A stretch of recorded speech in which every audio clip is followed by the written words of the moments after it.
ओहो उंदर महोदय, अभी कुछ समय पहले ही तो आपको भोजन करवाया था और अब है कि आपको पुनः भूख लगी है।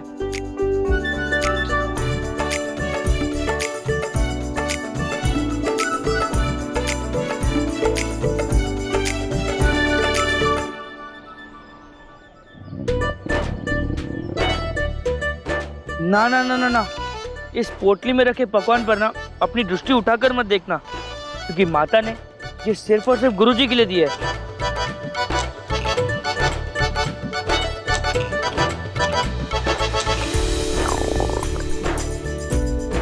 क्या कहा आपने? अगर मैंने थोड़ा खा भी लिया तो यहाँ कौन देखेगा?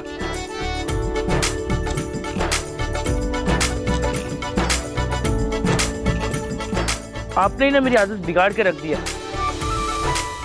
ठीक है, इस बार तो मैं आपकी बात मान रहा हूँ, लेकिन हाँ, अगली बार से मैं आपकी एक नहीं सुनूंगा।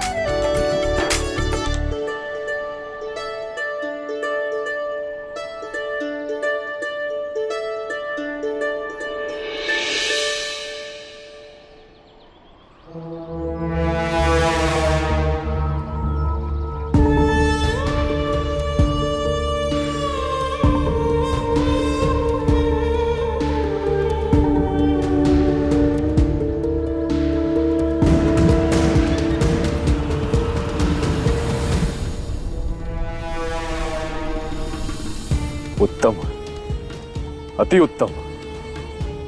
ये तो कोई नवीन बालक प्रतीत होता है, जिसे उसकी मां ने इस गांव के विख्यात गुरु अर्थात मेरे पास विद्या अध्ययन के लिए भेजा है।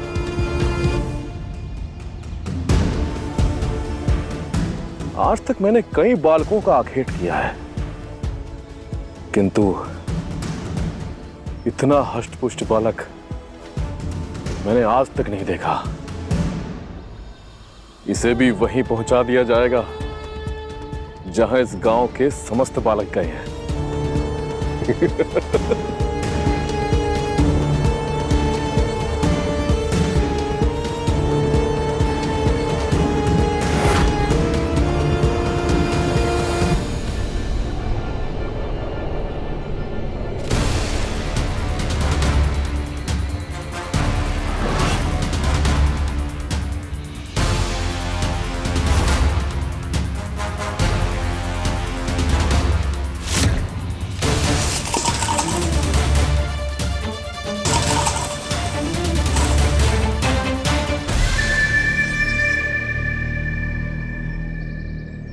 इतना सुंदर और आकर्षक डब्बा, इसके अंदर क्या होगा? खोलकर देखता हूँ।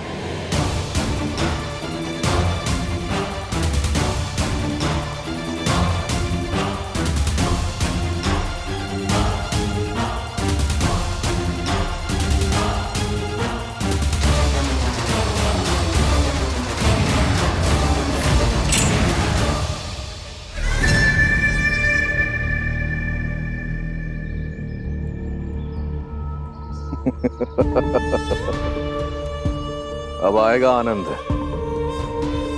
जब भयासुर के अमात्य को मैं इस हष्टपुष्ट बालक को सुपुर्द करूंगा। पुत्र रघु, कहाँ हो तुम? रघु पुत्र। ये अवश्य सावित्री ही होगी, जिसके पुत्र रघु का कल मैंने अपहरण किया था।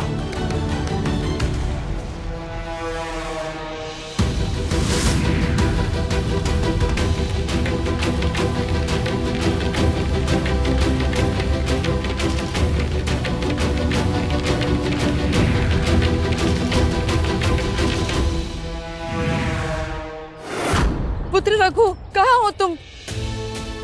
रघु, रघु तुम कहाँ हो? रघु पुत्र, कहाँ हो तुम? रघु, रघु पुत्र, कहाँ हो? आचार्य जी, रघु को देखा क्या?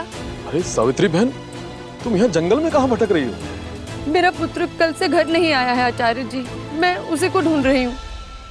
ओह, मुझे मेरा एक शिष्य बता रहा था कि तुम्हारे पुत्र का अब अध्ययन अध्यापन में मन नहीं लग रहा है। वो अब